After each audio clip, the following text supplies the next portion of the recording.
Assalamualaikum warahmatullahi wabarakatuh. Selamat datang kembali di YouTube channel saya. Semoga teman-teman semua dalam keadaan sehat walafiat, sehingga kita dapat mencari ilmu, mencari tahu lebih dalam tentang finance management tentunya ya.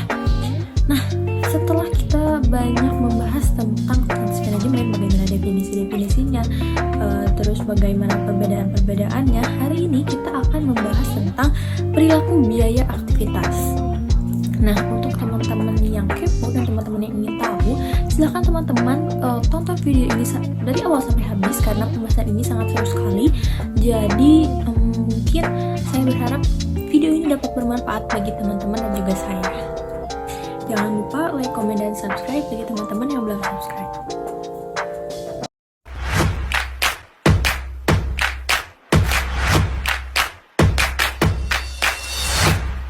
Nah, di perilaku biaya aktivitas ini ada pendahuluan yang mana isinya adalah pengantaran singkat yang berisi penjelasan umum terkait materi yang akan dibahas. Nah, secara sederhana perilaku biaya mendiskusikan bagaimana biaya berubah. Ketika aktivitas berubah itu sangat penting untuk perencanaan, pengendalian, dan pengambilan keputusan. Misalnya, penganggar memutuskan untuk mempertahankan atau menghentikan produk dan mengevaluasi kinerja segmen. Semuanya bergantung pada pemahaman tentang perilaku biaya. Kemudian dibahas tentang klasifikasi perilaku biaya. Perilaku biaya terbagi ke dalam perilaku variabel, tetap, dan campuran. Tidak mengetahui atau tidak memahami perilaku biaya dapat menyebabkan pengambilan keputusan yang buruk dan bahkan membawa malapetaka. Bab ini juga membahas beberapa aplikasi dari perilaku biaya di dalam mempelajari topik manajemen biaya lainnya, yaitu analisis margin kontribusi, sumber daya fleksibel komitmen, dan terdapat perilaku biaya bertahap. Pada bagian akhir dari bab ini dijelaskan metode-metode penentuan perilaku biaya. Secara umum, metode penentuan perilaku biaya dibagi kepada 4 metode, yaitu yang pertama metode teknik industri, analisis akun kuantitatif, dan pertimbangan manajerial secara personal. Secara umum, cost behavior atau dikenal dengan perilaku biaya merupakan sebuah konsep yang menghubungkan antara perubahan biaya akibat perubahan aktivitas. Secara spesifik, Grayson 2014 menjelaskan bagaimana biaya bereaksi terhadap perubahan tingkat aktivitas, di mana ketika aktivitas naik dan turun, maka biaya juga ikut naik dan turun, atau mungkin tetap atau konstan. Dapat disimpulkan bahwa perilaku biaya itu adalah sebuah konsep yang menjelaskan bagaimana biaya itu bereaksi atas perubahan aktivitas atau output tertentu. Dengan kata lain, perilaku biaya itu memprediksi perubahan biaya akibat dari perubahan aktivitas atau output. Adapun manfaat mempelajari keberadaan konsep perilaku biaya, ini membantu para manajer untuk tujuan membuat perencanaan, pengendalian, dan pengambilan keputusan. Women 2015 berpendapat bahwa langkah pertama di dalam penerapan konsep perilaku biaya ini adalah menentukan objek biaya yang diinginkan. Sebagai contoh, di perusahaan manufaktur, objek biaya itu dapat dikenal secara pasti karena produk yang berwujud. Sedangkan untuk perusahaan jasa, objek biaya berupa layanan jasa yang tidak dapat dilihat wujudnya. Oleh karena itu, berbagai objek biaya itu sangat ditentukan secara relatif oleh manajer itu sendiri berdasarkan ketertarikan manajer tentang perilaku biaya tertentu. Nah, yang kedua, setelah menentukan objek biaya, selanjutnya menentukan dan mengidentifikasi penggerak atau driver yang mendasari terjadinya suatu biaya atau outputnya, baik jumlah ukuran, keluaran maupun jenis penggeraknya. Adapun penggerak ini merupakan aktivitas yang mendasari terjadinya suatu biaya atau outputnya.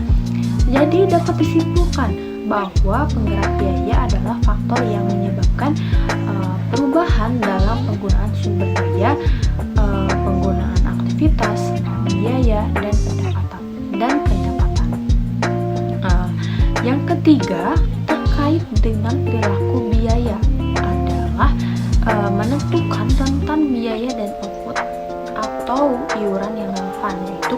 ketentuan besar biaya yang berlaku dalam kegiatan operasi normal perusahaan. Misalkan, jika unit yang diproses di dalam suatu batch produksi mesin pabrik perusahaan ada 120 hingga 200 ribu unit dan biaya perawatan mesin sebesar 750 ribu, maka kondisi ini disebabkan sebagai rentang yang relevan.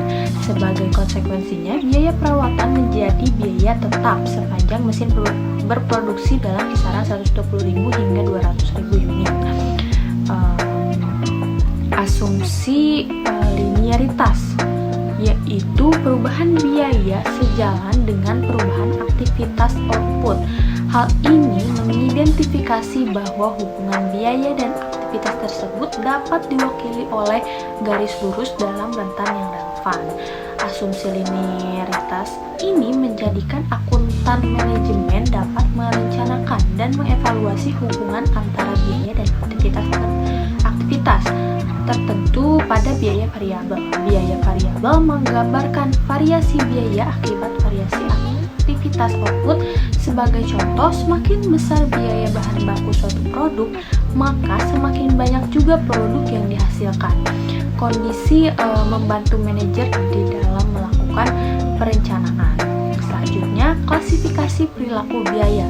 Perilaku biaya ini dikategorikan secara garis besar kepada 3 kelompok biaya, yaitu biaya tetap, biaya variabel, dan biaya campuran.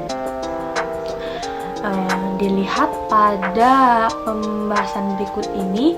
Yang pertama, kita membahas tentang biaya tetap. Biaya tetap ini apa sih? Biaya tetap ini adalah biaya yang tidak berubah secara total karena perubahan outputnya.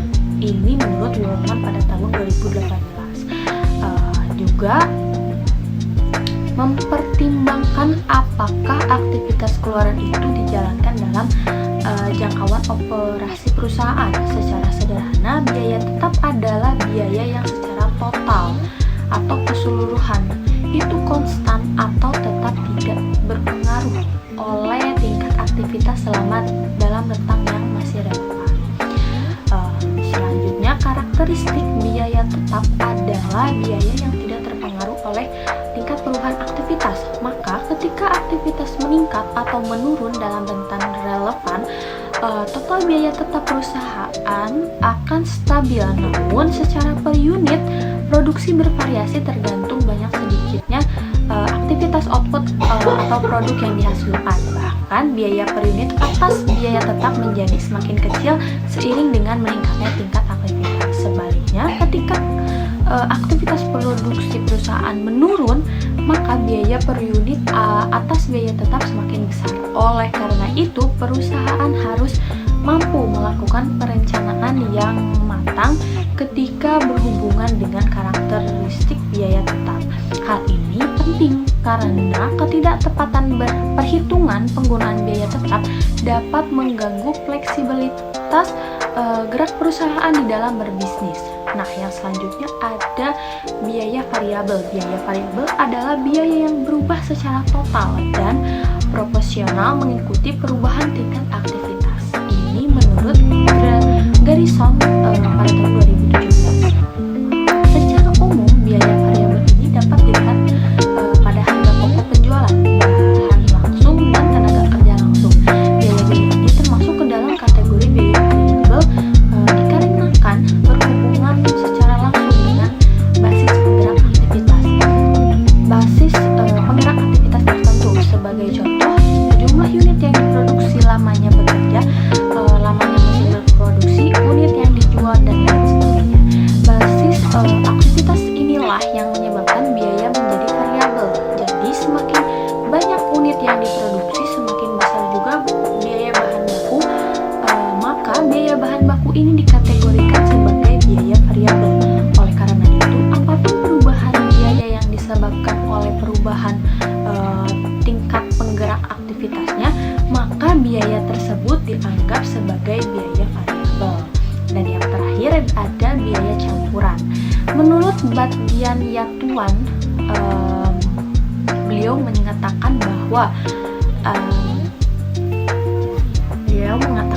biaya campuran merupakan biaya yang memiliki karakteristik atau kombinasi antar biaya tetap dan biaya variabel.